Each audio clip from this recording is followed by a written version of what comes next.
To learn all about the Space Marines in the new Warhammer 40,000 Armageddon box set, Eddie and I sat down with some of the miniature designers from the Warhammer studio. Let's take a look. So thanks for joining us, Dom and Daz, as we talk all about the Space Marines that are in Armageddon. It's been really exciting to see the kit and to delve into it. So this is a great opportunity to speak to some of the creative people behind all of the models and designs and ideas that went into it. So we're just really looking forward to picking your brains. It's nice to finally talk about it, I think. Yeah, absolutely is, yeah. There's been the veil of secrecy over the top of this Big all, time. I guess. Yeah, absolutely. So jump in then with a question. Eddie and I have been talking about this quite a lot. One of the things I want to know straight off the bat is, tell us something that we wouldn't necessarily know just looking at it at first glance about these models. That's a really good question, because there's a lot to talk about with them as well. I think the one thing you wouldn't know, I think when you get the models in your hands, you'll realise there's an awful lot of detail on these miniatures that I think until you build and paint them that maybe you won't appreciate.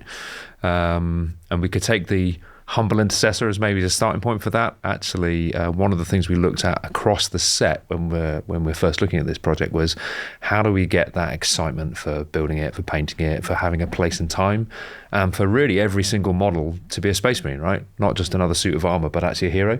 Yeah, you were talking about how when these were put together, each of the individual models has their own sort of story. You always named each of the characters, even within the Intercessor squad. That's right, yeah. I mean, we did a lot of work on that. Yeah, exactly, yeah. So from a distance, it's a Space Marine, but when you get up close as a Space Marine collector and someone that wants to start collecting Space Marines, you'll notice that each one has slightly different details and different chest armour. Obviously, there's different helmets as well. And each one has a different character and narrative about each one as well. So you can pick and choose your favourite and then have the excitement of moving on to the next one and the next one, and you get the whole squad done, and they're all different. So keeping on the Intercessors then, give us some examples of those characters and narratives that exist within the squad. Well, as we were designing them, we kind of gave them a soft name. So we had the knife guy, the grenade guy, the sharpshooter. Obviously, we've got the sergeant as well, and the Auspex guy. So they've all got that narrative and character which we wanted to inject into the whole set. So it wasn't a standard Space Marine in different poses. It was each one doing something completely different. And then going into the detail, like I mentioned, each one has a different armor and its own character. So he's a named hero. As in the 10 that you can then pick and choose which one you want to start painting and add to your collection. And that's a little bit different from the Intercessors we saw in the very first Primaris kits, where they're almost like fresh off the production line from Mars sort of thing. All the armour is pristine. These ones have got elements of different bits of armour and iconography and things built into them, haven't they? Exactly, yeah. We used a lot of our artwork as well as inspiration for the whole set, but especially for the Intercessors, because within the artwork you get a large version of what a Space Marine is. So with all the different details, we injected those into these suits to make them feel like they were passed down from generations, they're thousands of years old, rather than the production line Space Marines, which you talked about, just in different poses. So you'll notice that as you're painting each one, there's little Easter eggs through the units as well. So you're seeing that play out with, for example, the different breastplates that exist across the models, right? Yeah, we've got different breastplates, we've got different greaves, the guns have got different details. It's all through each model. I mean, so... Yeah, I was going to add to that. I mean, it's a lot of the things we talked about throughout the whole project was the heritage of the Space Marines.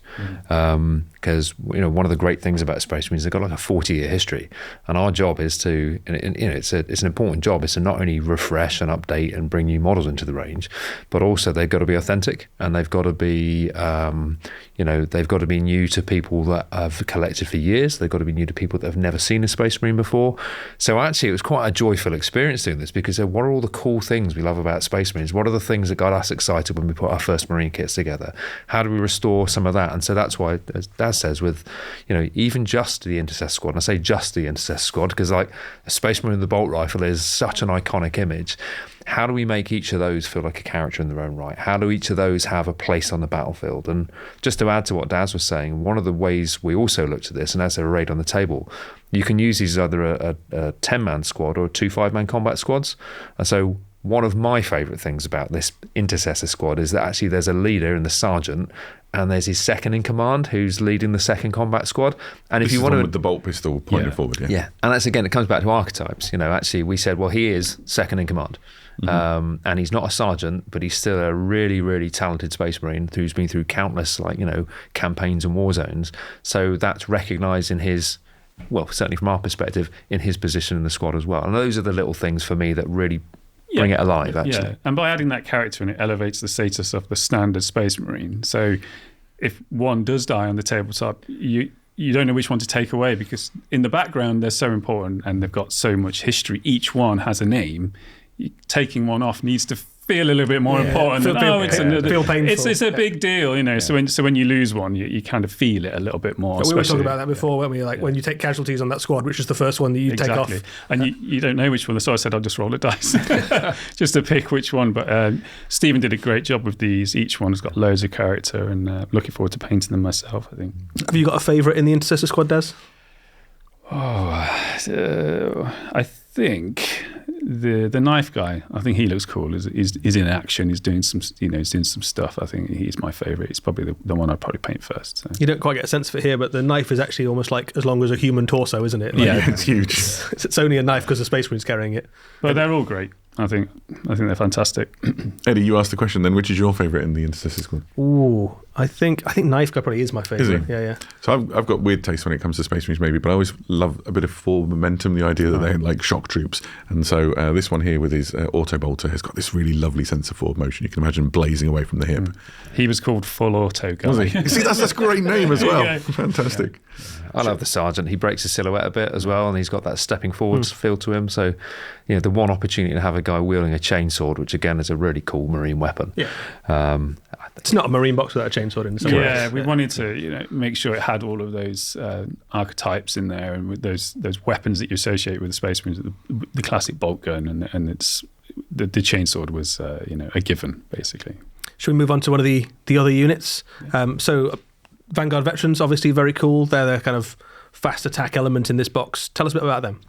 Well, they sit alongside the Stern Guard in terms of their hierarchy within the Space Marine range. So had a good look at the Stern Guard and what they had. They're kind of the companion units. So again, just injecting a lot of narrative and character into the unit, making sure that each one was doing something different and interesting within its own right, and then making them dynamic as well, so that they contrast with the other units within the set. Yeah, one of the things I really like about them is they're all kind of leaping off these rocks, and the rocks themselves, I think, are quite unique and unusual. They are like the Armageddon rocks, aren't they? They are specifically referencing the geology of the world. Yeah, we designed a full terrain set for this whole set, so there was a narrative. So it tied the orcs and the Space Marines together, not only just in the way the miniatures interact, which we can talk about, but within the basing as well. So when you paint the whole set, they'll be in harmony and they'll come together. So it's that rocky, spiky Armageddon terrain which we designed. We talked a little bit about that sort of terrain component and how the bases help tell the story when we unboxed it all. And Eddie pointed out the sort of way the Librarian in this set and then the Weird Boy in the Orc half sort of parallel each other, and you can see the sort of direction of the rocks. I think it's really interesting to see it actually play out across like all of these things. So we'll talk about the land speeder in a bit, but you see the same sort of rock formations and things there. To pick up on the thing you were saying about the dynamism of the way that they're leaping off things, I really like the guy here on the left whose feet are firmly on the ground, and there's a real sense of weight to the way he's landed, because the jump packs are these huge bounding leaps, but a Space Marine must weigh an awful lot when he crashes to the ground, right? And the idea that he's sort of bracing it with his knees is really cool. I think he's my favourite one. Quite often we have Space Marines with jump packs that, they fly, don't they? So they're in the air, but they're going to land, they're going to fight. So we wanted a couple of them in combat on the ground so that there's some rhythm to the unit and some height as well. And the guy with the superhero landing with his sword back, I think is my favourite one. He seems to have gone down quite well with everybody.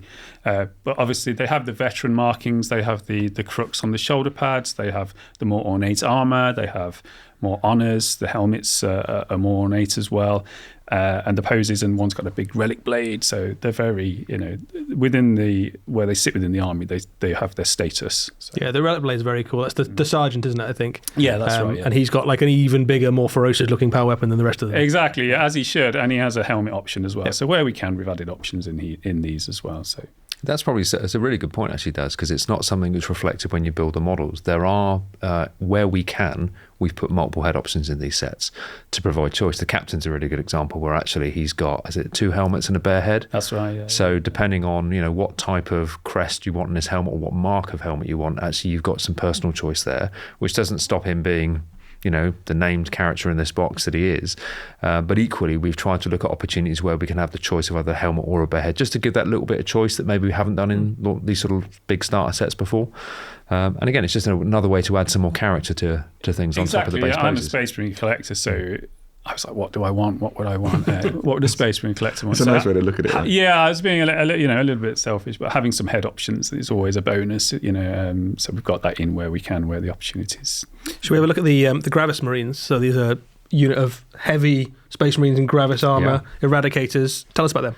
Well, this came from, just to sort of bring it back up to the some of the principles when we looked at the Space Marines from the start. One of the things we really wanted to do, on top of getting that sense of a place in time on the battlefield, a sense of that heritage of the Marines, we also wanted to have the sort of what we'd consider the three main tactical pillars of the Marines. One is the tactical aspect, one is the assault aspect, and one is the devastator aspect.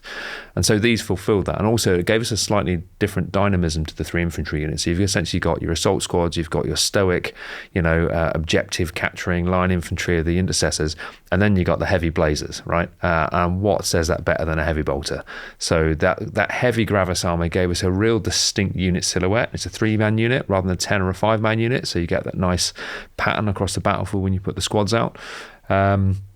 And actually, it gave us an opportunity with the sergeant to just add a little bit more flavour and narrative to it that maybe when we first maybe had a look at them, we didn't expect. It came out in the design phase with Nye, who made these, was the sergeant being out of ammo, that actually he's got his ejected heavy bolter magazine on the base, but that doesn't stop him. He's whipped out the bolt pistol and he's still blazing, while the guys around him are still laying down fire. So you imagine like a tide of orcs running towards him. Yeah. He's gunned a bunch down with the heavy bolter. He's dropped the ammo. He hasn't got time to reload. Just whips the bolt pistol out. And there's something about that. And there's that idea that he's not. It's just reflex. It's deeply cinematic, right? And it's like that moment, like, I play a lot of Space Marine 2, the video game, and comes a bit where you're running dry and you want to, like, get stuck in or whatever, and you see this sort of thing play out in movies. Your magazine clicks dry and you straight away pull out and start firing. I love small sort of narrative components in models to help tell the story, and the fact that the magazine is dumped in and it's sort of half sunk into the sort of ashy ground of Armageddon really helps land that. Absolutely. I think one of them's got ejected bolt.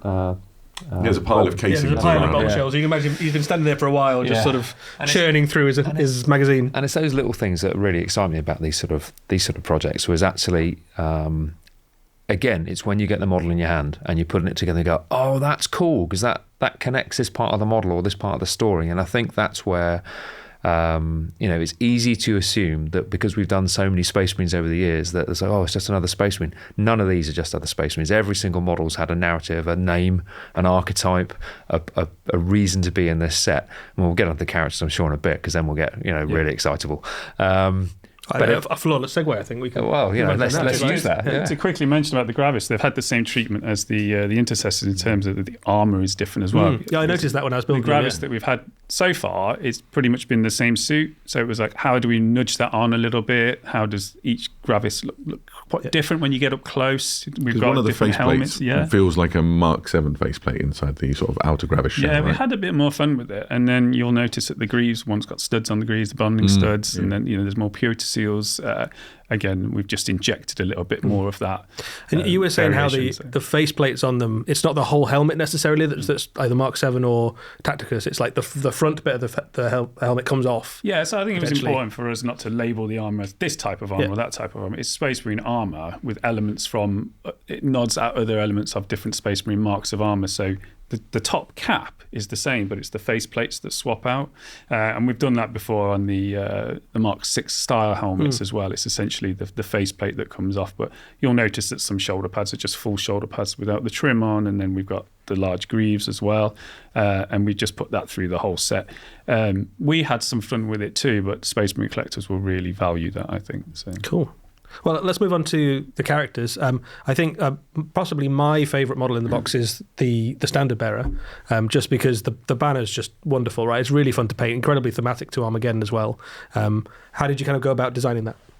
Well, we do mock-ups as well, so we kind of got some inspiration again from art, and there's a classic piece of art where the Space Marine's raising the banner up, and every time, we've done a standard bearer so far, an ancient, he's just holding the flag, which is nice, but it was like, let's have him in battle. It's really cinematic. What's going on? It's a last stand sort of situation. So that was really the theme for this guy. And Joe did an awesome job on this guy.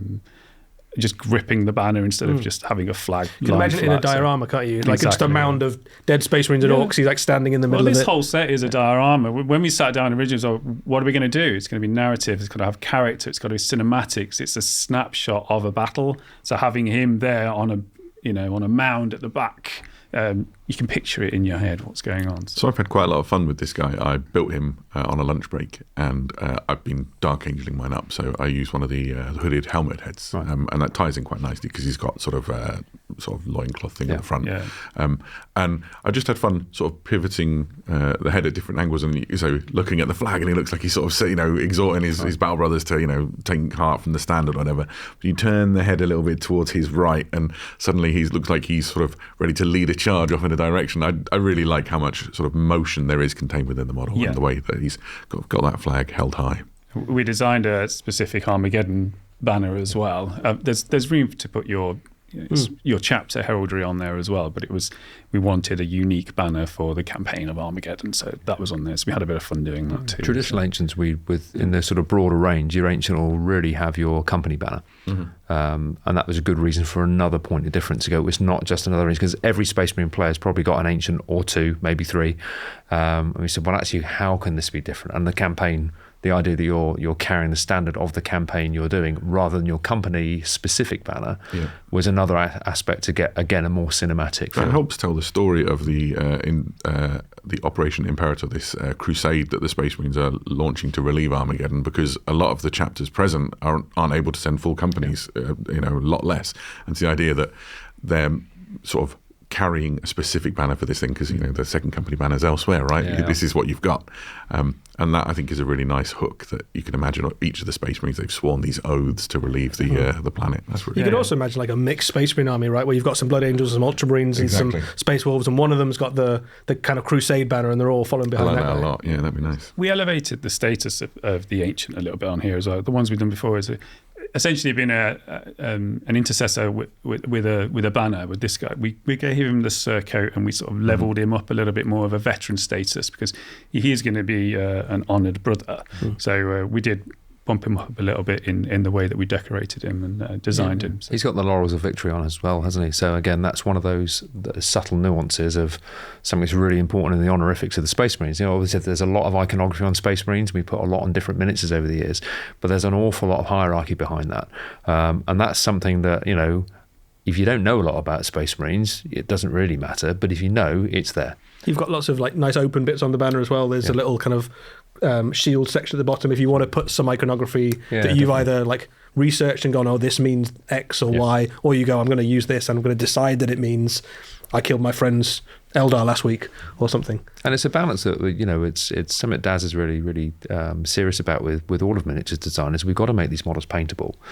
But also we've got to find the opportunities to give customers free space on models and rest on models, but also opportunities to help them. And the banner's a really good example, I think, for that, where we go, expecting our customers to freehand an Armageddon banner based on a piece of artwork. I mean, there's some people who can do that. Me, right? Me too, right? Doesn't give it a go. Give it a go. You'd be right. But then having those sculptural elements that actually let any painter have a go, but also then give them, as you say, those free elements. You go, well, if I want to do a bit of a transfer, or I want to do a little bit of freehand, or you know what, just paint it black and be done with it.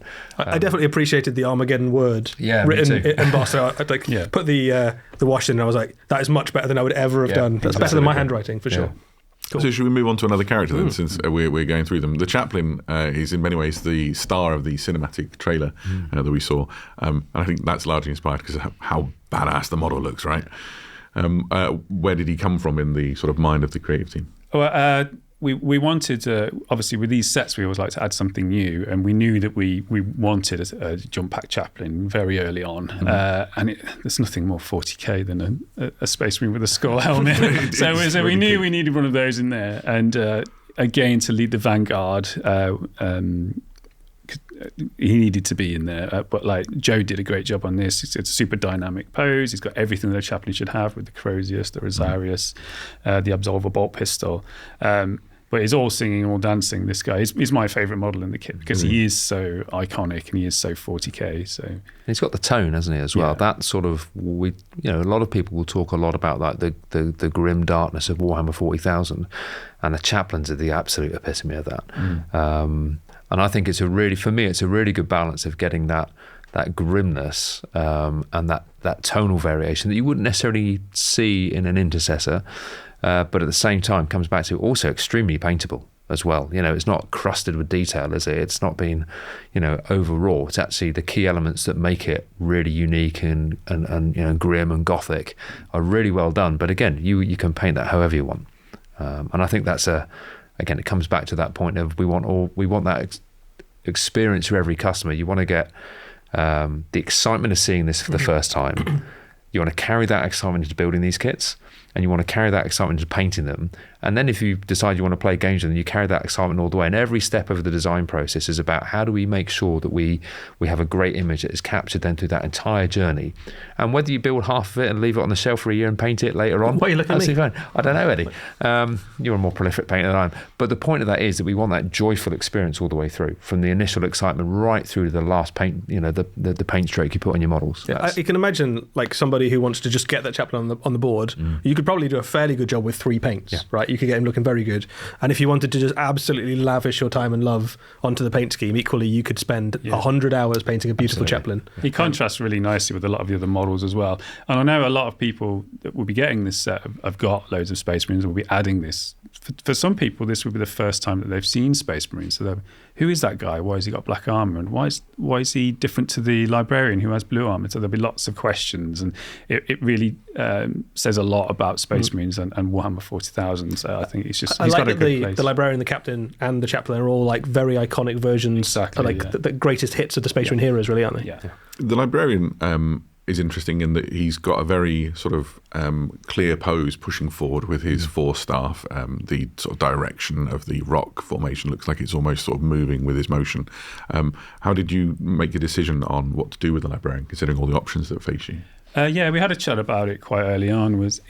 Because we wanted him with a 4 staff, it's quite easy to do an archetype of a wizard holding the staff and casting a spell. But we kind of looked back at some of our old Librarians and we nodded back to the older Librarian where he is in a similar pose, and we wanted to use that. And then we pushed it a little bit further, so we wanted him dynamic and like he is casting a psychic power.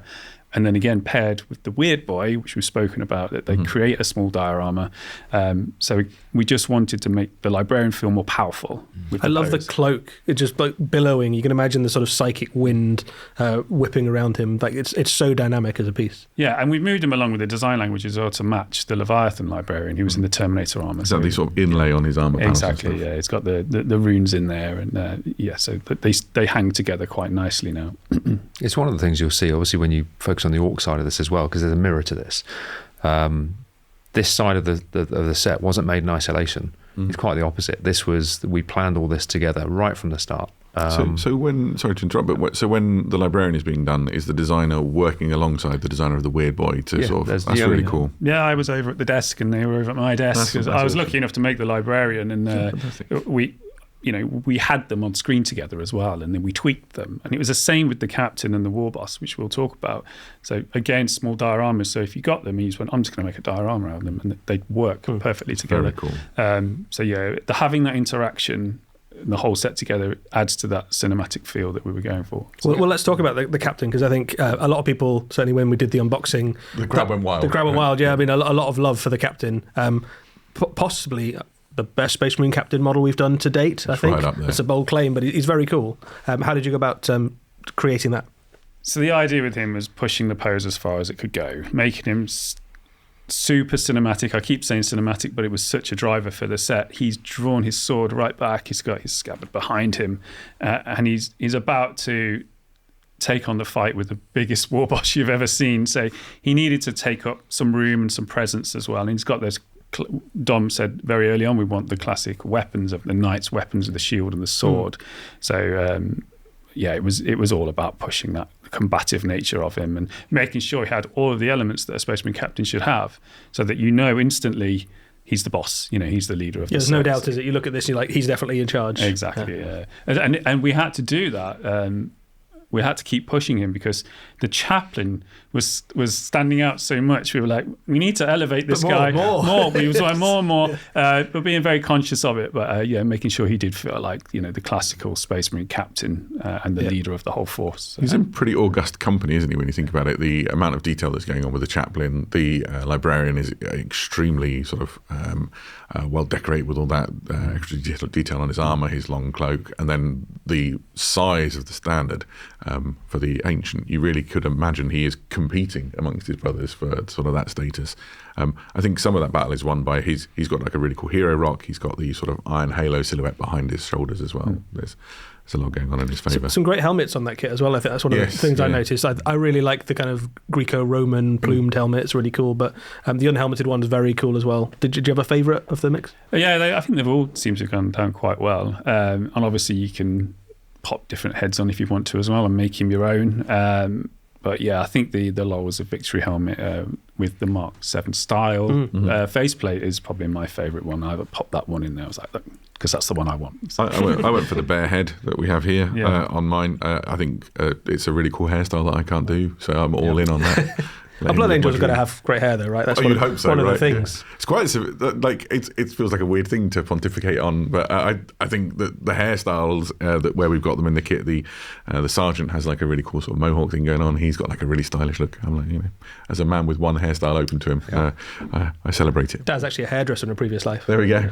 You can live vicariously through the Space Marines now. That's what it is. Well, just on Dad's made a really good point about you were all talking about the heroes hierarchy and how we have to balance to make sure we know who's the leader and who's the banner bearer and everything else. But again, it's similar to the mirror this against, especially with the captain and the librarian, because they're going up against the war boss and the weird boy. So we're then part of the, I keep using the word joy, part of the joy of this is actually, and this is something you guys will never see, it's not about how we do stuff, but actually we just got a lot of models on table throughout this, didn't we? We were literally pushing models around tables with the orc side of it constantly. I suppose if they've made the weird boy and they're like, the weird boy looks like this, he's big, he's this imposing. Absolutely. You can't have a little meek librarian next to him, can you? And there's something for me about that, which is actually, it comes back to what Dad said right at the start, right? Dad's a massive Space Marine fan, as am I, as we probably all are. I think there is something about like the first time you play with toy soldiers, whatever age you are, but for me, some years ago, playing on the floor with a load of models and put them in the squads you want, the positions you want, finding your matchups, sort of picking on your mate's bad guy, all of that stuff. For me, there's a lot of that in this set. There's a lot of that sort of just purity of enjoying miniatures, and hopefully that's what's come through with this set actually. Yeah. We again, it's for existing Space Marine collectors and new. So if you are an existing Space Marine collector, the captain's in a new pose. He's got different details. The Librarian is completely different to the ones we've got on offer. The Chaplain is brand new. The Ancients all singing, all dancing compared to the ones which we've seen in the past. So even if you've already got a massive Space Marine collection, this one will appeal to you as well. So, there's one model we haven't talked about in the set yet, which is the land speeder. So Adam, you've built one of these up already. You had a lot of fun with it. I love it. This sings to my heart as a long-term Space Marine collector, like you just talked about, and with a particular sort of love of the Dark Angels and the Raven Wing. This feels a real niche for me. There's a whole bunch of things I'd like to pick on, but throw the question out to you, Dom. How did you come settling on a land speeder, and what choices did you make going into it? We went through a lot of choices. Actually, I won't go through what they all were, but it really sort of came down to it was the right fit. All right, there was thematically, it just really worked. It's a really, really great design. If you take it right back to the if you take it right back to the origins of Space Marines, we've always had land speeders. Yeah. And I think this felt like a really, really good space. Especially also, there's something else about this, that the size of it fits in your palm. There's something really satisfying about having like a almost a hand-sized vehicle that isn't overly complex, that actually paints really well, that builds really well.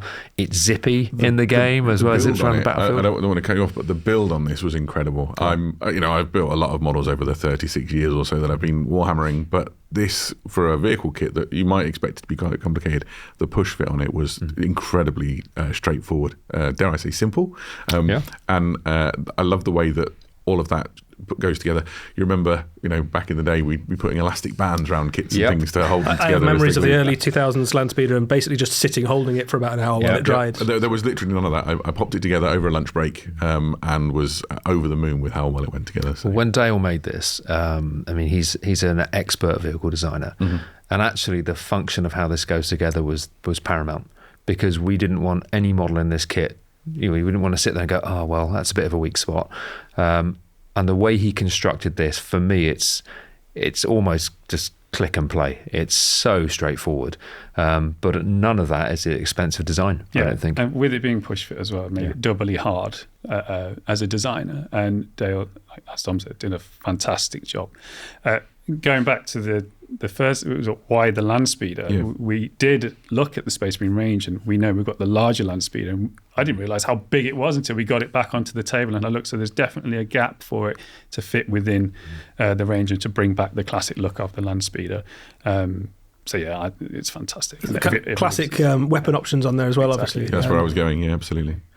We've gone for, essentially, you've got the Gatling gun on the front, which has got the option for the heavy flamer instead, and then the multi-melter. So it really does feel like it's keying into those classic choices. One of the things I wanted to talk about was it's got this really nice scenic base element, which operates instead of the sort of clear flying stand that we sometimes see on our kits. Can you talk about that a little? Yeah, very much. A couple of things, really. One, narrative. It's give us another option. It's way cooler than It's much cooler, right? You've got a nice rock with a smoke grenade under it.